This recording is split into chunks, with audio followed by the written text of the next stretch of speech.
Nesse clima de adoração, nesse ambiente de adoração, nós vamos receber a santa palavra do Senhor. Amém? Que ela fale profundamente aos nossos corações nessa noite. Carta de Paulo aos Colossenses, capítulo 4, versículo 2.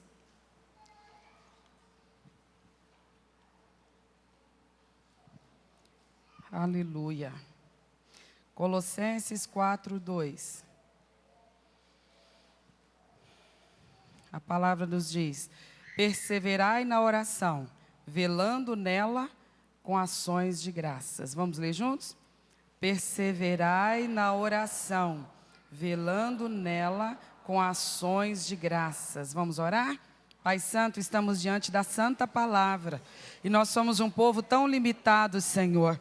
A tua palavra é um produto sobrenatural, veio da tua mente, veio da tua iniciativa, fala a teu respeito, então é elevado demais para nós. Não temos capacidade em nós mesmos, Senhor, de discernir essas verdades tão profundas da tua palavra. Por isso nós te pedimos, doce Espírito de Deus, o Senhor que nos deu força para estar na tua casa nesta noite, completa a tua obra, Senhor, nos dando compreensão da tua palavra, compreensão das tuas verdades, de modo que tudo que nós dissemos até agora nesse culto, na forma de música, na forma de louvor, na forma de adoração, a gente possa traduzir em comportamento, possa traduzir em conduta, Senhor, de modo que a nossa vida seja sempre um culto ao Senhor, uma adoração ao Senhor. Para a glória do teu nome eu te peço, fala conosco, Pai, em nome de Jesus. Amém? Senta, por favor, no seu lugar, se acomode e me dê a sua atenção. Nós vamos refletir nesse assunto tão importante sobre o qual começamos a falar na semana passada, que é a prática da oração. E é importante não porque a gente quer que seja, ou porque uma denominação ou outra enfatize, mas é porque é a instrução da palavra de Deus para os filhos de Deus. Jesus ordenou que os seus discípulos fossem pessoas de oração. Ele esperava que fosse assim. Quando o Espírito Santo é derramado sobre a igreja, e isso está descrito no livro de Atos, ele movia os primeiros cristãos à prática da oração. A vida de oração, ou a prática da oração, é inerente à vida com Deus. Não tem como nós vivermos uma vida vitoriosa na nossa comunhão com Deus sem a prática da oração. A prática da oração vai nos aproximando, vai fazendo o nosso relacionamento com Deus se tornar cada vez mais pessoal, mais real. Então isso é um desafio para todos nós, especialmente nos dias de hoje, de uma vida tão corrida, de uma agenda sempre tão apertada para todo mundo. Você pensa, mas que hora que eu vou orar? Em que momento do dia eu tenho sossego para orar? Cada um de nós tem que encontrar esse momento. Alguém vai encontrar na madrugada, alguém vai encontrar no alvorecer, alguém vai encontrar na metade do dia, no seu horário de almoço, alguém vai encontrar no finalzinho da tarde ou no comecinho da noite, enfim. Mas a todos nós Deus deu um dia de 24 horas. Para esse período ser distribuído nas atividades ou nas tarefas essenciais da nossa vida. E é lamentável que nós sejamos omissos, se o temos sido, na organização do nosso tempo para a prática da oração. Porque ela é uma coisa que precisa ser desenvolvida na nossa vida. Quando a gente se converte, a gente acha tão estranho o jeito do crente orar, não é? Eu não sei se com você isso aconteceu. Comigo não, porque eu desde criança estou no Evangelho. Mas eu converso com pessoas que vão chegando e elas ficam assim tão sem graça, por exemplo, para orar, porque o nosso jeito de falar com Deus é diferente do jeito anterior. Não é? Quem vem já adulto para o Evangelho fica assim meio constrangido, pensando, mas eu não sei orar. Mas você sempre foi um cristão, sempre se declarou um cristão e tinha a sua forma de apresentar suas súplicas a Deus, ou sua própria adoração a Deus. Transforma isso agora numa coisa pessoal. E a gente fica assim meio receoso, meio restrito, meio sem graça de ficar conversando com Ele como se fosse uma pessoa do nosso lado. E bater papo com uma pessoa do nosso lado, não, a gente não estranha isso. Mas com Deus não era assim que a gente estava acostumado a conversar. Alguém tinha formulado um texto, e isso foi colocado para nós como sendo a oração perfeita que nós deveríamos fazer. E então nós decoramos aquelas orações, e elas saíam automaticamente dos nossos lábios. A gente nem sequer estava refletindo no que estava falando. Mas a nossa consciência ficava satisfeita. A gente pensava, eu já fiz as preces do dia. Que preces eram essas? Eram preces que saíram da mente de alguém, do contato de alguém com o Deus da sua devoção, e quando partiu daquela pessoa, era uma coisa sincera dela. E eu pego emprestadas as palavras dela e faço minhas, todo dia, todas as vezes. É como música, por exemplo. As pessoas compuseram esses louvores que nós acabamos de cantar. Lindos, não são? Mas não fui eu que inventei, não foi você. A inspiração não veio sobre mim, nem sobre você para compor essas letras. Mas eu tomo emprestado essas letras, então, como eu posso decorá-las, por conta da regularidade com que a gente as canta, eu posso decorar. Então, ao mesmo tempo que a minha boca está cantando esses louvores, a minha mente pode estar pensando o que é que eu vou fazer na janta, o que é que eu vou providenciar para o almoço amanhã. Amanhã o banco só abre meio-dia, eu tenho que correr para chegar na frente, antes de todo mundo, porque a fila vai ficar enorme, coitado de quem fica lá atrás, mas eu é que não vou ser. Enquanto isso, a boca está cantando. Por quê? Porque não sou eu que estou construindo aquelas palavras, não sou eu que estou organizando aquele pensamento, já veio pronto. Então, o que nós vamos fazer então? Cada culto nós vamos inventar nossa própria música? Cada vez que nós formos adorar, nós vamos inventar, ou vamos criar, ou vamos ser inspirados para compor a nossa própria letra de adoração? Claro que não. A gente pode pegar as letras que eles compuseram, inspirados por Deus, enfim. Mas nós temos que colocar todo o nosso sentimento no que a gente está cantando. Porque naquele momento eu pego emprestado aquela letra e entendo que ela traduz o meu sentimento também para com Deus. Então não é uma adoração mecânica. Eu não estou cantando só porque eu aprendi a cantar de cor a letra, só porque eu acho a letra bonita. Eu entendo que enquanto canto, eu estou orando. Porque para quem eu canto? Quando você canta um louvor, para quem você canta? Então você está se comunicando. Por isso que o momento da adoração é um momento de contato com Deus, é um momento em que você despe a sua alma diante dEle, você expressa seus sentimentos para com Ele. Então a gente fica nessa situação, muitas vezes, por conta de as letras já estarem prontas, e facilita o nosso serviço nesse sentido.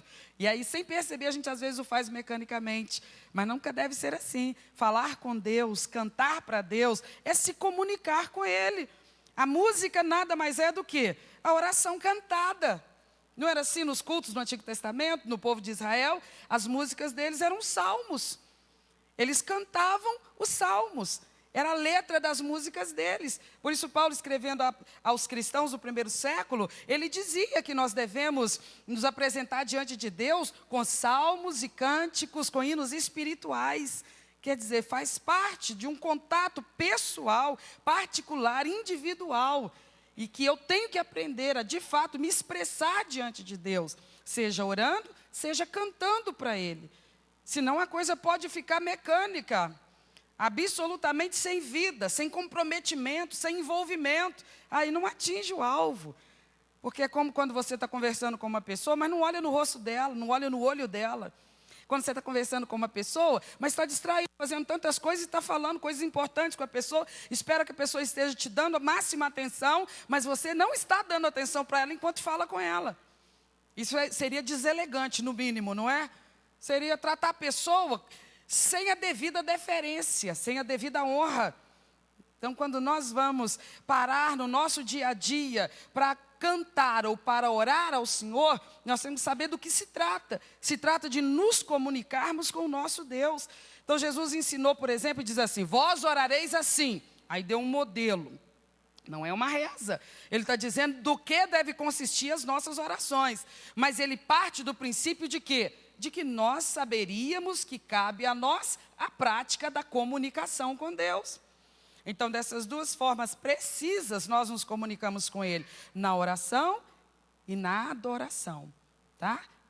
Que acaba sendo expressões diferentes de uma mesma coisa, de nos comunicarmos com o Senhor.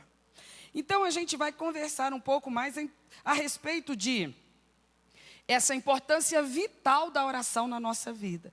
Por conta disso, por se tratar de comunicação do indivíduo com Deus, da criatura com seu Criador, do fiel com aquele que é o objeto da sua fé. Tem pessoas que estão sempre dispostas e motivadas a conversar com seu líder físico, a pessoa física que é seu líder espiritual, mas não tem a mesma disposição e boa vontade para conversar com seu líder real, que é o Senhor Deus. Então nós temos que desenvolver essa prática, porque ela é o termômetro do nosso relacionamento aproximado com Deus. Isso é uma coisa que a gente às vezes fica meio omisso. Pelo tempo que tem, que a gente já conhece ao Senhor, ao Evangelho, já estamos na obra de Deus, se nos dedicássemos um pouco mais nessa área, nós teríamos já um crescimento melhor. E isso faria diferença imensa na nossa estabilidade espiritual. Isso seria um diferencial na nossa constância de mente e de atitude diante das coisas de Deus, diante da pessoa do nosso Deus. Que o Espírito Santo fale poderosamente conosco essa noite a esse respeito. Então eu quero falar sobre uma mola propulsora da oração, uma motivação forte para nos levar à prática constante e correta da oração. O apóstolo Paulo está falando disso aqui no versículo 2 do capítulo 4. Ele diz: perseverai em oração, velando nela com o quê, meus irmãos? Ações de graças pode ser traduzido como o quê? Agradecimento, gratidão. Não é esse o único texto que Paulo menciona essa característica da verdadeira oração. É uma instrução que ele está dando para os cristãos do primeiro século e que nós temos que entender qual que é a utilidade disso, qual que é a funcionalidade disso. Ele sempre está ensinando, você vai falar com Deus e apresentar diante de Deus, mas se prostrar diante dele com espírito de gratidão, com postura de gratidão. E o que eu poderia chamar de oposto a um sentimento de gratidão, ou uma atitude de gratidão? Poderia citar várias coisas, mas nós vamos conversar sobre dois extremos opostos, a gratidão e a murmuração, que pode caracterizar a nossa oração. Por favor, Tiago capítulo 4, versículo 3. Olha o que o apóstolo fala, Tiago 4, 3.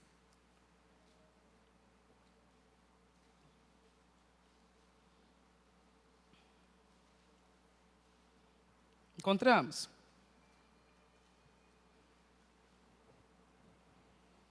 Diz assim: pedis e não recebeis, porque pedis mal para o gastardes em vossos deleites. Está assim na sua Bíblia? Pedis e não recebeis, porque pedis mal para os gastardes em vossos deleites. Está olhando aí para o texto? Está exatamente como está na tradução que está sendo apresentada. Então olha o que o apóstolo está dizendo. Ele primeiro afirma que existe a oração. Não é assim que ele começa? Ele afirma, pedis. Então, ele não está conversando com aquela cristandade com quem ele está se comunicando, acusando-os de não orar. Não, pelo contrário. Ele está dizendo, vocês oram. Vocês oram. Eu reconheço que vocês se dedicam à oração.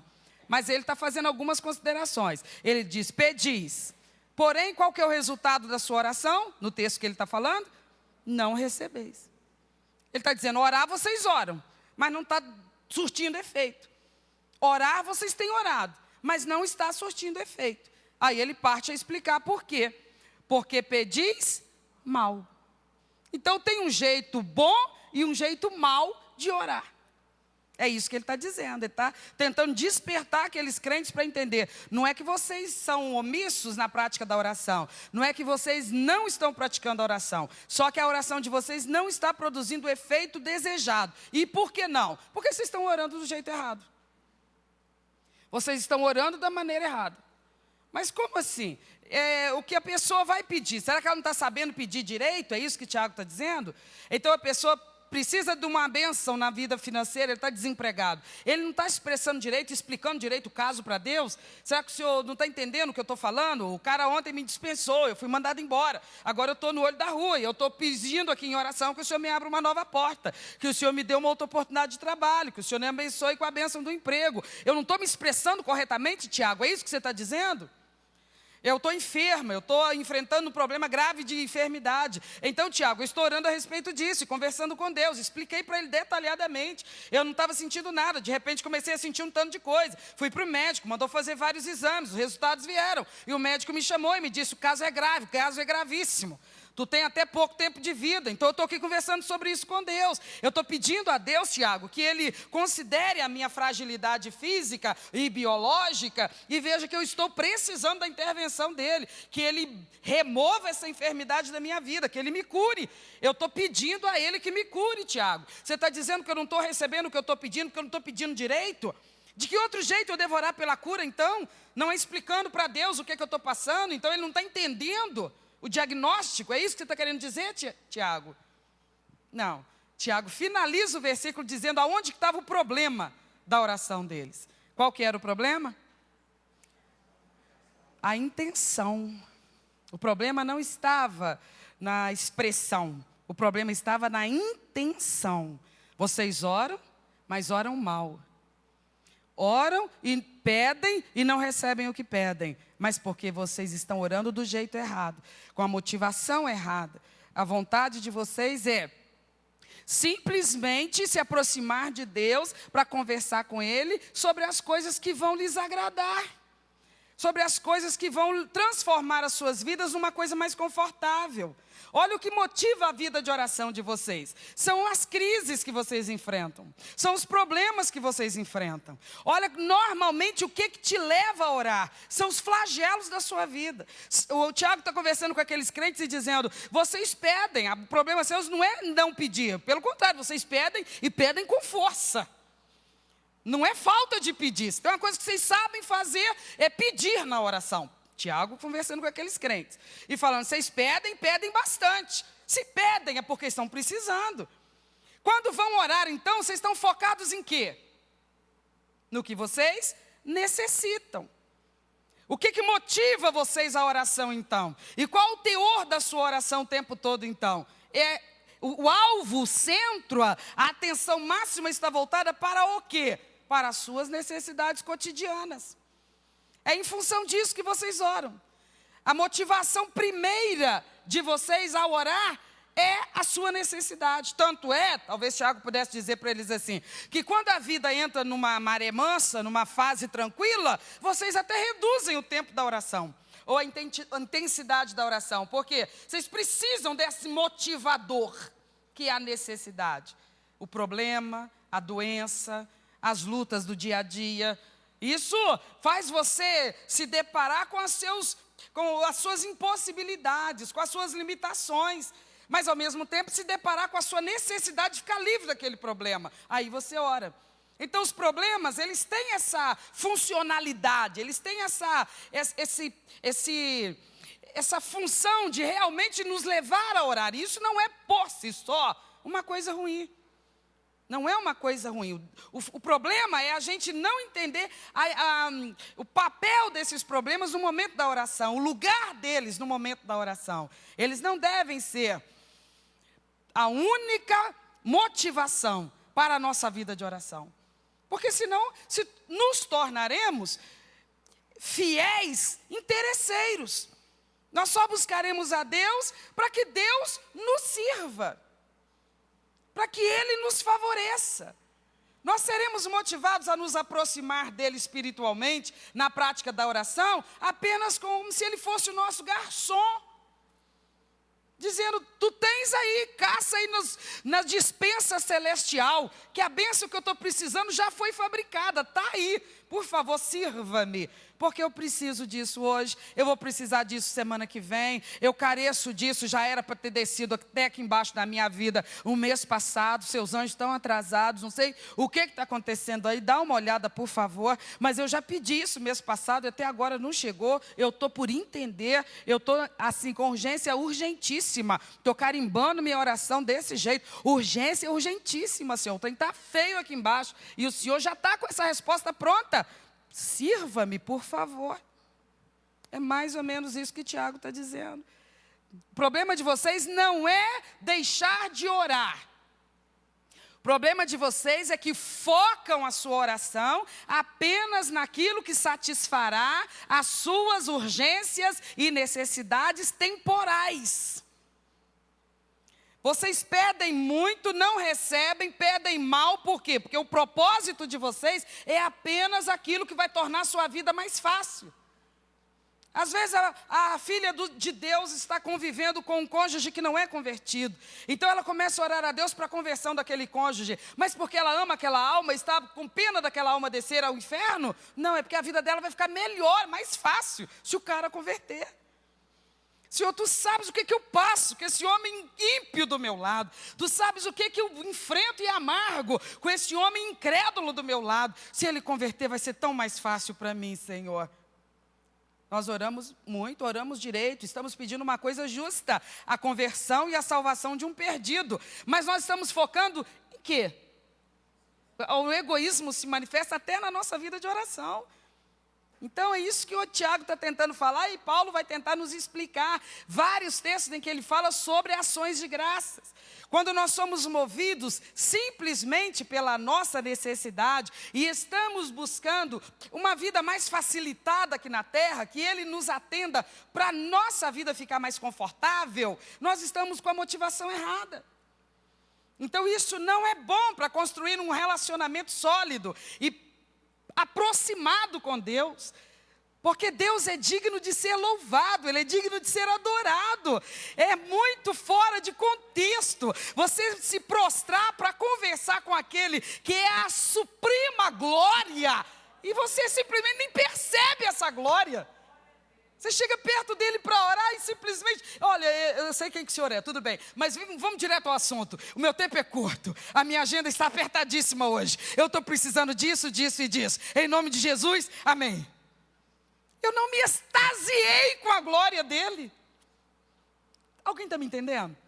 Eu parei para conversar com aquele que é o rei de toda a glória. E ele, revestido de toda a glória, está pronto para me ouvir. Ele está pronto para conferenciar comigo. Ele está pronto para se manifestar diante de mim, tanto quanto eu posso suportar. Mas eu não estou interessada nisso. Sabe? Igual quando o filho chega perto de pai, de mãe, e o pai e a mãe estão ali, querendo aproveitar a infância dos filhos e brincar e abraçar e ficar ali no chamego. Mas os filhos, me larga, me larga, me larga. Cadê meu biscoito? Cadê meu pirulito? Pronto, ele só veio buscar o que ele queria. Ele não quer o afeto, ele não está interessado nesse momento de afeição, de intimidade, de liberdade. É mais ou menos isso. Quando nós somos movidos na nossa prática de oração apenas pelas nossas necessidades, nós nos aproximamos de Deus de uma forma muito impessoal e arrogante. Porque o que somos nós comparado com Ele? Já não é impressionantemente generoso que Ele nos diga que nós podemos orar, que Ele vai nos ouvir? Isso já não é tremendo? Porque Ele é o Senhor de toda a glória, de todo o universo, que você possa encontrar glória, grandeza. Ele está acima de tudo o que você possa imaginar, de grandiosidade, de esplendor, de magnificência, de perfeição, de excelência. Ele está acima de todas essas coisas. E a gente se aproxima para orar, e a gente está simplesmente focado no que a gente foi buscar das mãos dEle. A gente nem contempla a face dEle. A gente não tem um contato com Ele. A oração tem a finalidade de nos colocar em contato com o glorioso Deus, que é Senhor da nossa alma. Nós vamos morar com Ele por toda a eternidade. Nós temos que adquirir intimidade com Ele. A gente às vezes fica assim, vai ser maravilhoso morar na eternidade contigo. Eu quero minha parentada toda comigo na eternidade. Gente, a pessoa principal que nós vamos encontrar lá é Ele. É Ele, nós queremos todos lá, porque se a segunda opção é terrível. Mas o que vai nos encantar não é chegar lá e encontrar a nossa família inteira. O que vai nos encantar quando nós chegarmos lá é encontrar quem? Ele. É saber que Ele estará lá. E saber que nós vamos estar com Ele. Como diz o apóstolo Pedro, ali então nós o veremos como Ele de fato é. Porque hoje nós não podemos ver como integralmente Ele é, nós não suportaríamos. Nós temos vislumbres, nós temos uma noção. A nossa alma, quando percebe a presença dEle, a gente já começa a ficar trêmulo. Porque a nossa estrutura física não suporta algo tão esplendoroso. Mas daquele dia nós seremos como Ele é, nós seremos glorificados, então nós suportaremos e nós contemplaremos a face radiante do nosso Deus. Mas Ele é tão generoso que hoje, ainda que eu não possa vê-lo inteiramente como Ele é, eu posso perceber isso. No meu momento de íntima comunhão com Ele, a presença dEle tem que imprimir alguma coisa na minha alma, no meu ser. Por isso a oração ela é tão eficaz, por isso ela é tão eficiente quando feita da maneira correta, porque ela é um contato com Deus cheio de glória, cheio de santidade, cheio de majestade, e isso mexe com a gente. A gente, depois de uma oração que chega a esse ponto, a gente se levanta dos próprios joelhos humilde. A gente se levanta humilde. Se a gente tem uma índole arrogante, depois desses particulares com Deus, a gente se levanta, mas que nem uma ovelhinha mansinha. A gente desce do pedestal. Você pensa assim, miserável homem que eu sou, miserável homem que eu sou. Eu estou tão longe, mas tão longe dessa perfeição. Não há nada em mim que possa motivar ou justificar arrogância, orgulho, vaidade, porque eu acabo de ter um vislumbre do que é ser perfeito. E isso me humilha, porque me obriga a reconhecer quão longe eu estou da perfeição.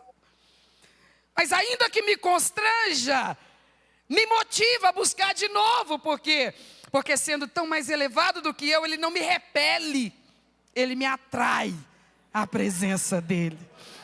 Ele não tem nojo, Ele não vira para mim e diz, verme, sai daqui. Ele não diz isso.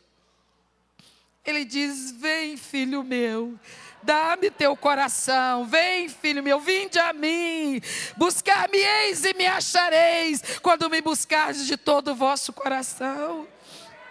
É generosidade demais, irmãos, e nós fazemos às vezes pouco caso disso, inadvertidamente, quero crer. Porque simplesmente não paramos para investigar os textos da palavra do Senhor. Então nós achamos assim, não, eu oro muito, eu sou um crente de oração. Tá, Tiago está conversando com crentes que Tiago reconhece que era gente de oração. Mas ele diz, oram muito, mas oram errado. Porque em primeiro lugar, a oração te edifica e te fortalece. Não é porque através dela tu recebe cura, recebe prosperidade, recebe solução, recebe livramento. Não. Tem gente aí fora que recebe tudo isso e não busca em Deus. Nem crê em Deus. Tem gente aí fora que consegue ficar livre de doença, que um dia vai me matar. Deus me livre, longe esse dia. Mas tem gente que é curado de coisa e eu não sou e você não é. Então não são os favores de Deus que edificam a gente. O que edifica a gente é o contato com Deus. Porque ali, como disse Isaías, você vê a experiência de Isaías, ela é tremenda. Está registrado no capítulo 6 do seu livro. Ele era uma pessoa frequentadora da sinagoga, do templo. Ele estava sempre ali, diante dos sacerdotes. Ele recebia instruções de excelência, porque ele era de família abastada. Então ele podia ter instrutores da lei particulares que podiam monitorá-lo e instruí-lo. E ele frequentava o templo, e um belo dia ali ele está. E talvez num momento de intensa oração e busca pela presença de Deus, ele tem uma visão, ele tem uma experiência quase que indescritível com a presença de Deus. E diz a palavra que ele fica horrorizado com ele mesmo. Ele diz, não, diante de tanta perfeição, diante de tanta glória, eu serei fulminado. Porque eu destoo disso. Eu não combino com isso. Eu estou absolutamente desqualificado para isso. É glória demais, é perfeição demais, é grandeza demais. Aí ele geme e diz, perecerei agora.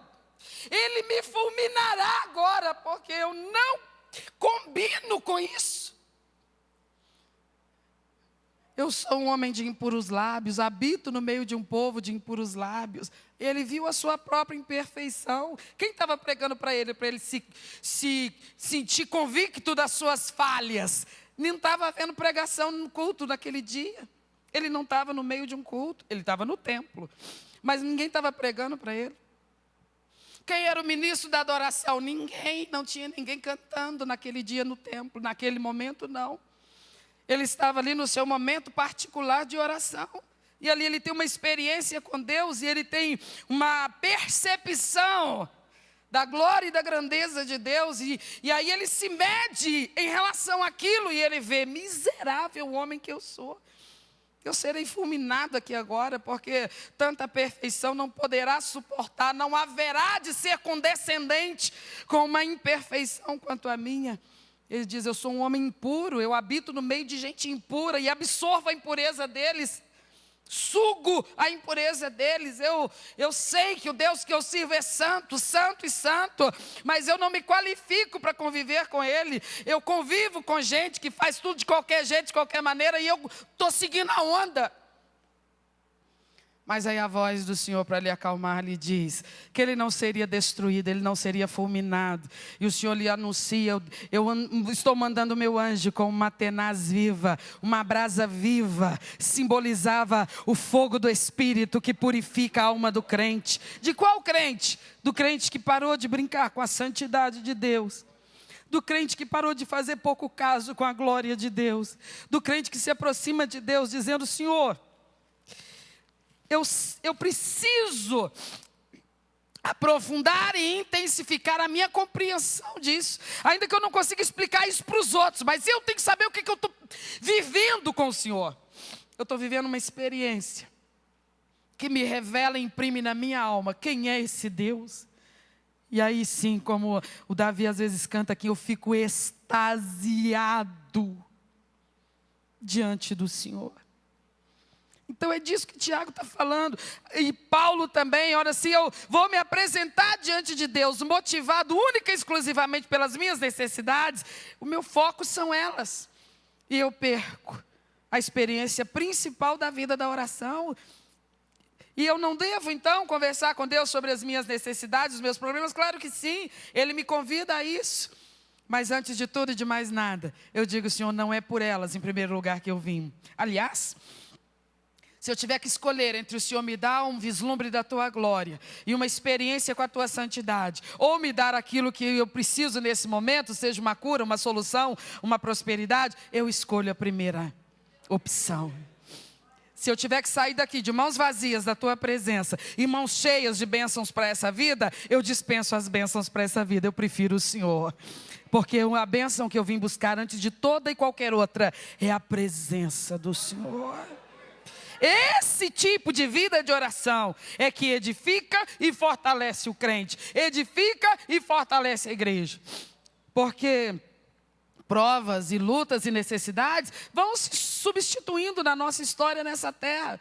Cada fase da nossa vida vai ser marcada por uma provocação, provação, tentação, uma luta diferente, intensa. Então nós vamos sair de uma prova para entrar em outra. Não é isso o que deve ser o nosso foco e o nosso alvo. Antes de tudo e de mais nada, nós oramos porque nós queremos a face do nosso Deus. Além do que, quando o que nos move, única e exclusivamente, são as nossas necessidades temporais, nós vamos nos apresentar diante de Deus em oração, sim. Alguém dirá, mas pelo menos a pessoa está orando. Ainda que motivada pelos seus interesses em relação às suas circunstâncias temporais, mas pelo menos a pessoa está orando. Então isso não é bom? Isso é bom, com certeza. Mas isso também vai interferir na maneira como a pessoa apresenta as suas petições diante do Senhor. Por isso que Paulo está dizendo orações, e nós vamos ler um texto agora mesmo em Filipenses, onde ele fala, tem que haver súplicas com ações de graças. Filipenses 4, versos 6 e 7.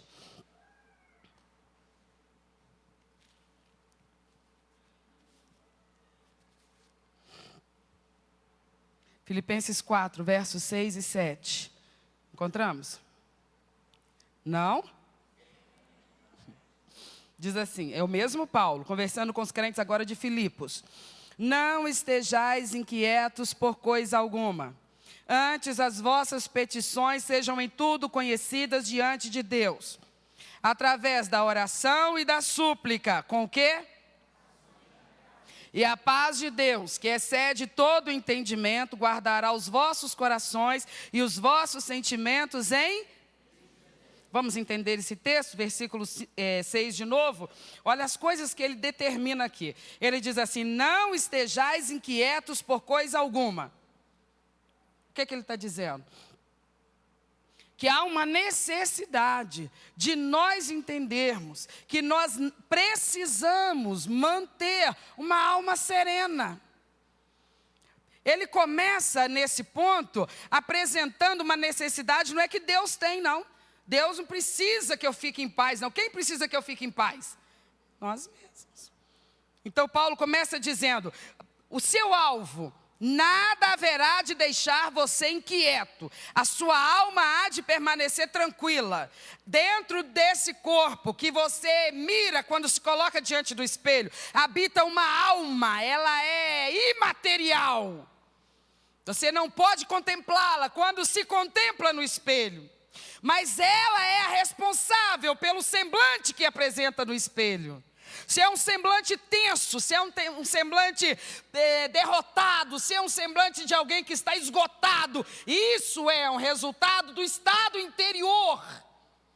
A sua alma, que por conta das circunstâncias da vida, pode estar abafada, pode estar apavorada, perturbada. Então o apóstolo começa dizendo assim, a ordem é a seguinte, não esteja alterado interiormente. Aí eu poderia dizer, ora Paulo, então o Deus Todo-Poderoso há de providenciar que eu não tenha nenhum problema nessa vida. Porque como tendo problema ou necessidades, eu não vou ficar alterado em função disso. Aí vamos devagar, que o Paulo vai explicar como que eu consigo isso. Como que eu consigo não estar perturbado interiormente diante dos meus problemas, das crises, das necessidades que eu enfrentar? A gente precisa estudar a palavra, meus irmãos, e observar que há circunstâncias aqui que nós não estamos obedecendo. Por isso é que a gente se sente tão tocado e esgotado pelas circunstâncias da vida. Porque não há ninguém nessa terra que não tenha problemas. Você acredita que alguém nessa terra não tenha nenhuma preocupação? Você acha, por exemplo, que uma pessoa que tiver bastante dinheiro, mas é bastante de um jeito que eu mesma nunca vou poder imaginar e nem você. Estou falando de muito mesmo. Você acha que essa pessoa, pela quantidade de dinheiro que tem, ela não tem preocupação nenhuma? Ela não tem medo de nada? Ela não se preocupa com nada? O dinheiro que ela tem garante tudo que ela precisa? Tudo? Não. Então todo ser humano na face da terra enfrenta dissabores, problemas, dificuldades. Isso faz parte da vida na terra. A circunstância da espécie humana na terra. Por conta de tantas coisas que são consequência da queda lá no Jardim do Éden. Por conta da consequência de os homens estarem rejeitando o Evangelho e se deixando induzir e conduzir por intenções malignas que querem levar o homem à morte, à destruição. Então nós estamos vivendo num contexto, num território onde não é a nossa pessoal conversão, ela não influencia o mundo todo à nossa volta. Há pessoas em volta de nós que não entendem as coisas como nós as entendemos. E não tem propósito de vida que agrade a Deus como nós temos. E se é que temos. Então, necessidades, crises, problemas, todo mundo tem ou vai ter. As histórias contadas para as criancinhas, que no final todos foram felizes para sempre, isso é coisa que a gente sabe. Que todas as coisas boas nessa terra, ainda elas, têm o seu peso, têm as suas dificuldades. Quantas vezes nós pedimos durante anos a Deus uma bênção, e quando ela chegou a gente pensou, mas o que eu fui procurar? O que eu fui arrumar para a minha cabeça? Né? Porque mesmo as bênçãos, elas são desfrutadas num contexto de queda espiritual. Então existe peso, mesmo nas coisas que são positivas, que são boas na nossa vida. Então Paulo está dizendo, você tem que saber lidar com isso. E você tem recursos para que essa realidade seja para você uma coisa concreta. Não esteja ansioso por causa de nada. Ah, quem me dera, eu poderia dizer para Paulo. Mas ele vai me explicar. Antes as vossas petições sejam em tudo conhecidas diante de Deus pela oração e súplica. Então o que ele está falando? Você não vai viver ansioso, não é porque você não tem motivo para estar. Você tem motivo para estar. Você pode até ter vários motivos para estar. Você pode estar enfrentando muitas situações adversas e angustiantes. O que você faz para não ficar ansioso? Ore. Gente, mas não falou o Tiago lá atrás que se eu estiver motivado apenas por essas necessidades, eu não estou me posicionando do jeito certo? Não tem uma coisa, não neutraliza a outra. Paulo está dizendo assim, para que as circunstâncias probatórias da vida não te abafem e você não acabe ficando esgotado diante delas, você precisa compartilhar essas coisas com Deus que te ajuda, com Deus que te sustenta. Se admite diante dele tuas limitações, tu se humilha diante dele quando leva para ele as suas necessidades. Isso é importante. Porém, ainda que vá orar e você precisa relatar a Ele, compartilhar com Ele, buscar nele as soluções para as suas circunstâncias temporais, chegue diante dele com súplicas, orações e ações de graças. O que vai motivar essas ações de graça, Paulo? Eu não estou te entendendo. Pois se você sabe que eu estou indo, porque eu não quero que a ansiedade me consuma, devido aos problemas que eu estou enfrentando, então eu vou chegar lá agradecendo o quê? Eu não estou indo para agradecer, eu estou indo para pedir. Você não acabou de dizer que eu devo apresentar a Deus tudo o que sejam as minhas necessidades, para que então eu não fique ansioso? Então eu estou indo orar porque eu estou cheio de problema. Eu vou agradecer o quê, então? Esse é o X da questão. O que a gente tem para agradecer? Tem alguma coisa, irmãos? É isso que Paulo está dizendo. Ainda que você tenha muito o que pedir, calma, pode ir, ele está pronto para ouvir suas petições, suas súplicas. Isso é bíblico, isso é orientação da palavra. Ore a respeito dos seus problemas, mas espera aí, tempere tudo com um coração grato. Grato por quê? Ache por que você está grato. Descubra por que você deve se sentir grato. Pergunta para você mesmo. Por que eu devo estar grato a Deus? Agora eu vou parar para orar. Paulo diz que eu tenho que levar minhas súplicas, minhas petições, tudo. Diz que eu não devo esconder nada. É isso, ele espera que eu faça. Mas também diz que eu devo ir com o coração grato. Espera aí então, Senhor. Está difícil, eu estou tão apertado com as minhas dificuldades que eu vou ter que fazer um esforço aqui para lembrar pelo que eu devo te agradecer aqui agora. Não apenas uma coisa mecânica dizendo obrigado, obrigado, eu te agradeço, Deus, por tudo, eu te agradeço por tudo. Não, por tudo é muito é vago, por tudo não funciona, não vai funcionar. Comece então a orar. Você vai conversar com ele, você precisa colocar diante dele aquilo que te abafa, que te sufoca, que te oprime, que te preocupa, que te deixa às vezes até desesperado. Pode deixar que ele vai te ouvir, mas não comece por aí. Dobre seus joelhos diante dele e comece contemplando a face dele, lembrando com quem você está falando. Vamos começar assim, lembrando com quem que eu vim conversar, com quem que eu vim falar. Aí você começa a se lembrar quem que ele é.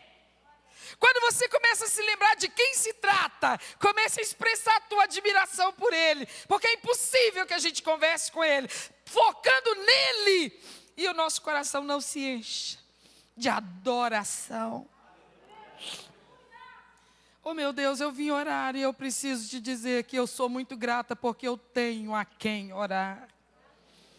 Tu não és um Deus cego, surdo, mudo, mutilado, que precisa ser carregado nos meus ombros. O Senhor é que me carrega. Antes eu não te conhecia, mas hoje eu sei quem o Senhor é. Eu vim conversar contigo, tu és o meu amigo, tu és o meu conselheiro, tu és o Deus forte que sustenta a minha vida. Você começa falando, isso é mentira? Se você conversar assim com Deus, você está mentindo? Não. Você está sendo justo, você está confessando a verdade, você está reconhecendo o Senhor. Há quem me considere um louco, porque eu estou me dispondo a ficar aqui 1 hora conversando com nada. No entender deles, eu estou conversando com nada e com ninguém. Porque tu és um Deus imaterial, eu não posso tocar em ti e nem posso te apresentar fisicamente para eles, mas eu sei que tu estás aqui. Como é que eu sei? Ora, eu não saberia explicar no meu português frouxo. Mas uma coisa eu tenho convicção, tu estás aqui comigo. Sabe, quando você vai concentrando primeiro nele, ali começa uma experiência com Deus. Daqui a pouquinho você vai lembrar de conversar com Ele sobre os problemas que você está passando. Mas por enquanto você está extasiado. Por quê? Porque você está conduzindo toda a sua atenção e concentração à pessoa dele. Quando você ora, primeiro você não busca o que Ele vai fazer. Primeiro você busca quem Ele é. E não há limites para o desejo do nosso coração de expressar quão maravilhados nós estamos diante do Deus que nós servimos. Irmãos, isso muda a gente. Nós precisamos orar por isso. Quando a palavra nos instrui a orar, não é que Deus depende que a gente ore, não. Quem precisa que eu ore? Eu mesmo. Mas por quê? Para que eu receba as bênçãos? Antes disso, para que eu viva e intensifique a minha experiência espiritual. Porque a vida com Deus é uma experiência espiritual. Transcende o racional, transcende o físico, o biológico, é espiritual.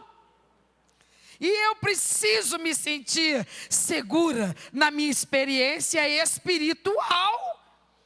Senão eu sou arrastada ora para um lado, ora para outro lado. Alguém me diz, não, mas você está se tornando fanático. Vai entrar no ouvido e sai no outro, porque eu sei o que está acontecendo entre eu e o meu Deus. A minha experiência, ela não será avaliada e medida por terceiros. E isso me influenciará, porque eu sei onde eu estou pisando. Eu estou pisando em terreno sagrado. Eu estou vivendo uma experiência com Deus que preenche a minha alma. E alguém me perguntará, descreve isso. E eu direi, como? Se eu estou te falando de coisas que os olhos nunca viram, que os ouvidos nunca ouviram, que nunca desceu ao coração do homem, eu experimento aqui na terra coisas que são normais lá no céu. Eu ainda não cheguei lá, eu ainda não vivo lá, mas aqui eu já desfruto algumas coisas semelhantes às que são normais lá. Então é místico, sem dúvida que é. Porque ele não é ser humano como eu, ele não é de carne e osso como eu, ele é Deus, ele é uma pessoa magnífica. A palavra diz que as estrelas identificam o agir dele, a presença dele. Os animais da terra sabem quem que domina sobre eles. E nós, a espécie humana, temos essa dificuldade de reconhecer quando nós estamos diante da glória. Ele é a expressão máxima do que a glória pode ser. Quando nós vamos orar, nós vamos buscar a face do Deus de toda a glória. Isso é magnífico demais. A minha alma precisa disso. A sua alma necessita disso. Não há como viver uma vida espiritual forte, sólida e frutífera sem isso. Não há como servir a Deus sem isso. Como é que eu posso falar contigo a respeito disso se eu não souber do que se trata? Eu sei, eu vivo isso na minha vida de oração. Eu sei o que é isso. Foi isso que me sustentou toda a minha vida no santo caminho de Deus. Dá para entender como é que tem tanta gente que se denomina cristão, fica uma temporada e depois some e volta para o mundo. Por quê? Porque nunca experimentou a glória.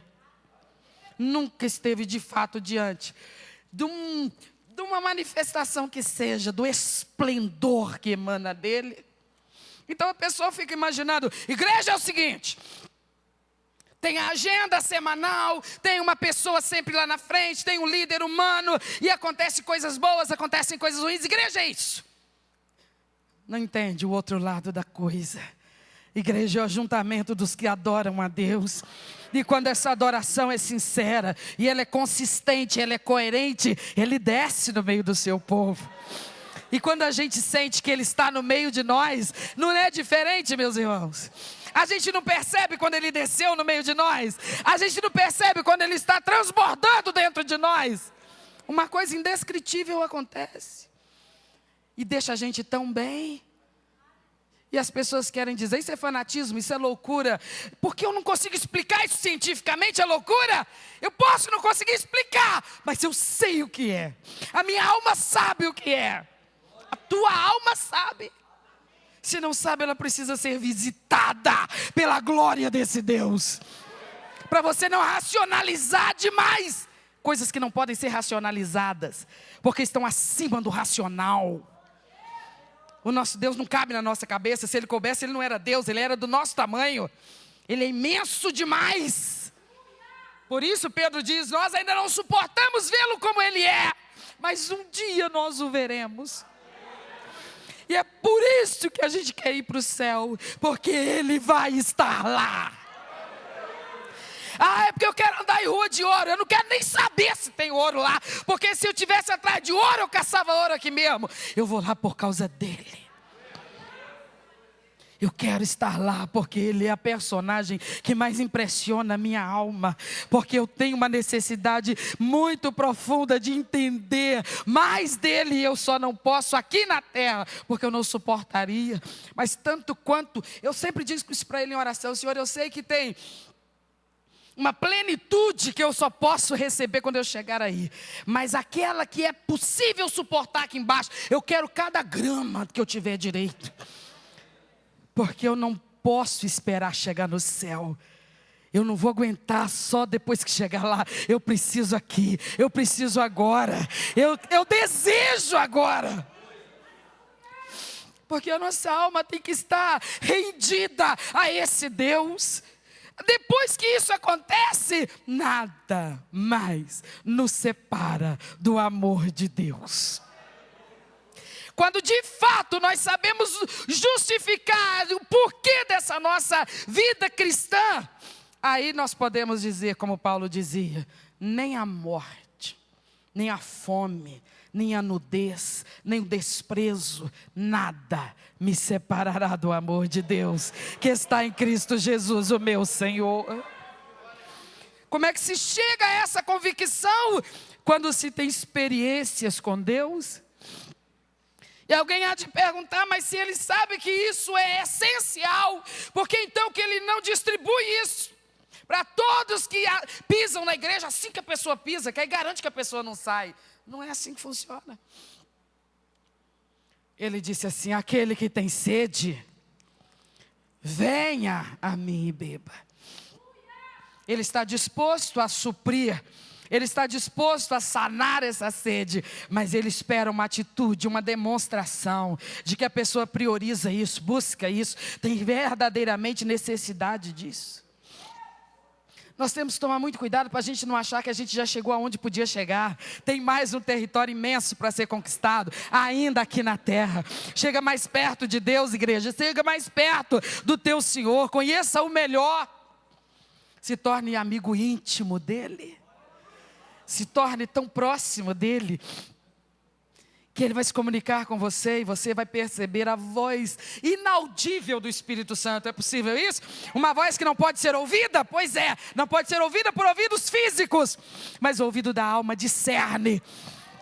E quando você disser, Deus está falando comigo essa manhã, Deus está falando comigo através desse pregador, Deus está falando comigo através desse louvor, Deus está falando comigo através desse bate-papo, desse evento, você está discernindo a voz de Deus na sua alma. Porque já existe uma maturidade no relacionamento para isso. Você não está inventando coisa. E o Espírito Santo vai confirmando que aquilo que você está discernindo, de fato é de Deus. Porque o nosso Deus não é Deus de confusão. Ele não é Deus de confusão e Ele não entra na vida da gente para nos colocar em confusão. Ele realmente nos direciona. Existem manifestações supostamente espirituais que deixam as pessoas confusas e por isso elas descreem e por isso elas discriminam essa possibilidade e se privam de experiências fundamentais do seu relacionamento com Deus. Não seja assim, não faça isso. Creia no Espírito de Deus. Com Ele não tem farofada, não tem engano, não tem, não tem máscara, não tem teatro. Quando Ele te tocar de verdade, você vai saber. Quando é Ele, você discerne. Peça a Ele esse discernimento. Mas não se prive dessas experiências, porque é aceitar menos do que você pode receber. Pode porque Ele já liberou para a gente receber. É viver com menos do que você necessita para viver, porque de fato a gente precisa dessa plenitude, irmãos. É verdade ou não é? Porque em nós mesmos nós somos inconstantes. Ora, nós estamos tão convictos, não, agora eu vou, mas agora eu vou e ninguém me para. Daí a pouquinho a gente já virou de novo a cabeça. E a gente já sofreu uma decepção aqui, ou uma situação adversa ali, e quando pensa que não, a gente já está mal de novo. Então não dá para confiar na gente mesmo, mas nele dá. A gente precisa dele. Então Paulo diz aos Filipenses: não estejais ansiosos por coisa alguma antes. Todos os seus problemas e necessidades sejam conhecidos diante dele, através de súplicas e orações e a paz de Deus, que excede todo o entendimento, guardará os vossos corações em Cristo Jesus. Como é que isso finaliza? Isso redunda em quê? Ele começou o versículo 6 dizendo o quê? Não fique ansioso. Ele termina o versículo 7 dizendo o quê? E a paz de Deus guardará o vosso coração. Por que eu vou conseguir não ficar ansioso? Porque esse contato com Deus vai trazer a paz de Deus para o meu coração. Você sabe o que é a paz de Deus? A paz de Deus é a paz que pertence a Ele, a paz que Ele tem, a paz da qual Ele desfruta, a paz inalterada da sua alma, do seu ser, uma paz que se estabelece sobre a sua soberania absoluta. Por que Deus nunca fica nervoso, estressado, angustiado? Ele não tem essas coisas que a gente tem. Por quê? Porque Ele sabe que Ele comanda tudo. Ele está no controle, Ele sabe que está. Ele sabe que está. Ele sabe que pode levantar 1.000, 10.000, 1 milhão. Ninguém é páreo para Ele. Ele conhece a si mesmo.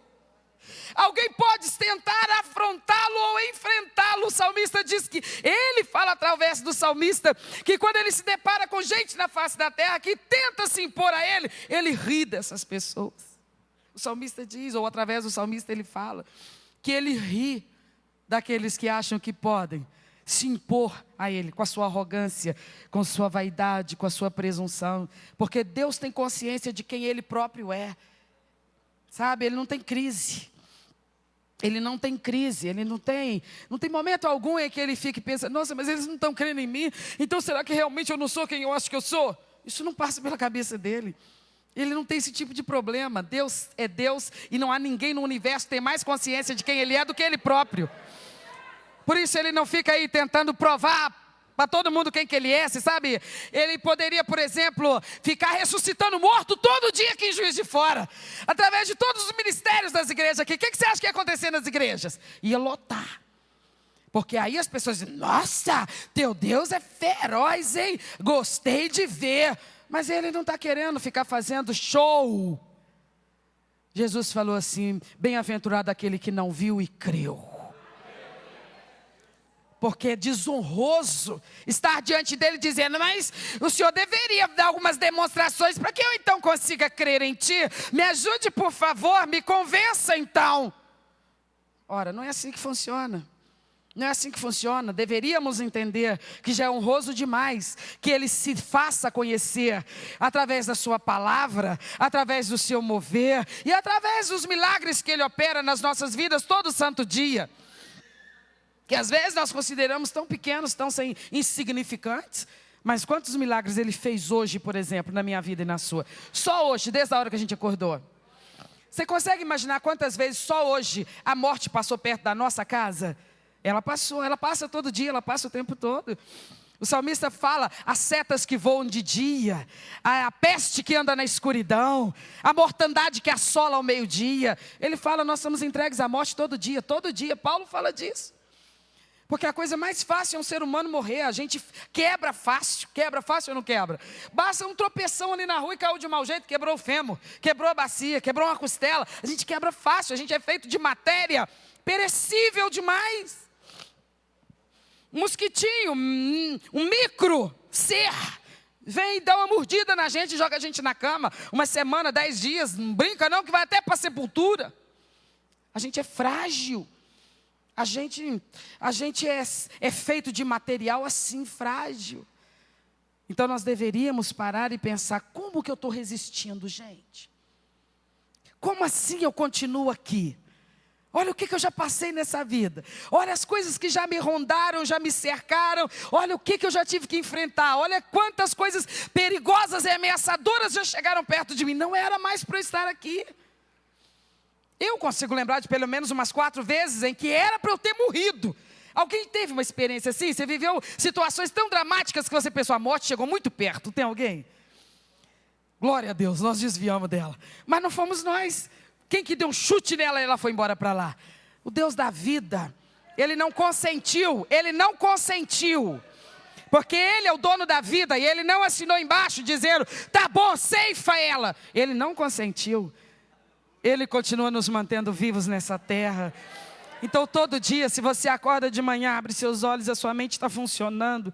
Você tem coordenação motora. O seu organismo, você está com vontade de levantar e tomar um café. Quer dizer, você está com um organismo saudável, está pedindo alimento. Não faça nada antes de dar glória a Deus. Porque nós não levantaríamos da cama de manhã, não fosse o poder que Ele tem. Então Paulo diz, sabe por que você não vai ficar ansioso? Porque quando você encontrar a face do seu Deus, no momento de ir buscar as respostas para as suas necessidades, antes das respostas chegarem, Ele vai te dar uma provisão fundamental. Ele vai plantar em você a paz que está nele. Porque a paz dele é essa paz que deixa ele tranquilo. Qualquer situação ele está tranquilo. Você sabe uma pessoa que jamais perde a linha? É ele. Ele não perde o sono, ele não perde a paz, ele não perde a tranquilidade. Ele é aquela pessoa que está acima de tudo. Então, tudo que está acontecendo está abaixo dele. Então, ele domina sobre tudo e qualquer coisa. Meu Deus, como é que é viver desse jeito? Eu não posso imaginar, você não pode imaginar, mas eu vou te dar um pouquinho da minha paz. Você vai viver essas situações problemáticas da sua vida, mas você vai se sentir seguro. Não porque você é o tal, mas porque o seu Deus é o tal. O seu Deus é o cara. O seu Deus é tremendo. Então você vai ver as dificuldades da vida, você vai olhar para elas e dizer, se eu te enfrentasse sozinho, você ia me esmagar. Mas eu venho contra ti em nome do Senhor Deus, o Todo-Poderoso. E Ele me garante paz na guerra, paz na guerra, paz na guerra. Paz de Deus na minha alma. Aleluia. Eu preciso encerrar, mas eu não posso encerrar sem ler esse texto que tem marcado a minha vida desde a minha adolescência, Isaías 26. Isso tem me ajudado, como isso é importante, esse entendimento. Isaías 26, 3.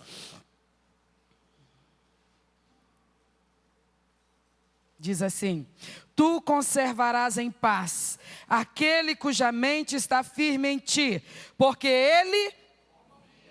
Vamos ler junto?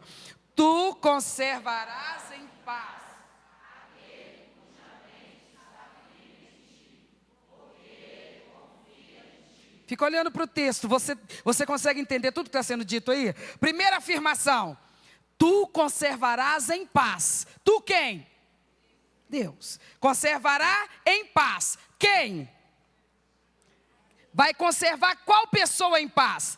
Aquele cuja mente estiver firme nele. Ah, eu quero a tua paz, Senhor, mas eu sou muito ansioso. Olha, eu já levanto pensando nos meus problemas, e na hora de comer eu não tenho apetite, e quando a noite chega eu não consigo pegar no sono, porque isso fica na minha cabeça o dia inteiro. A mente não está firme em Deus. Então a mente não está firme em Deus, a mente está firme nos problemas. Olha o que está dito ali. Deus conservará em paz quem, gente? Aquele cuja mente está firme em Deus. E nós somos tão, às vezes, distraídos que permitimos, consentimos que a nossa mente, ela fique ocupada o tempo todo por aquilo que nos flagela, por aquilo que nos angustia. A gente levanta pensando na prova, passa o dia pensando nas provas, dorme pensando nas provas, sonha com aquelas provas, a gente alimenta a ansiedade. Ao diferencial de quem desfruta a paz de Deus, tu conserva em paz, não todo mundo. Tu só conserva em paz aquele cuja mente está firme em ti. E por que que esse consegue fazer a mente ficar firme em ti? Porque esse aprendeu a confiar em ti. Esse então não se prostra diante dos problemas, ele se prostra diante de ti. Ele não vira para os problemas e fala, tem compaixão de mim, já judiaste demais de mim, vai cantar noutra freguesia, me dá um pouco de sossego, problema. Não, não implora para problema.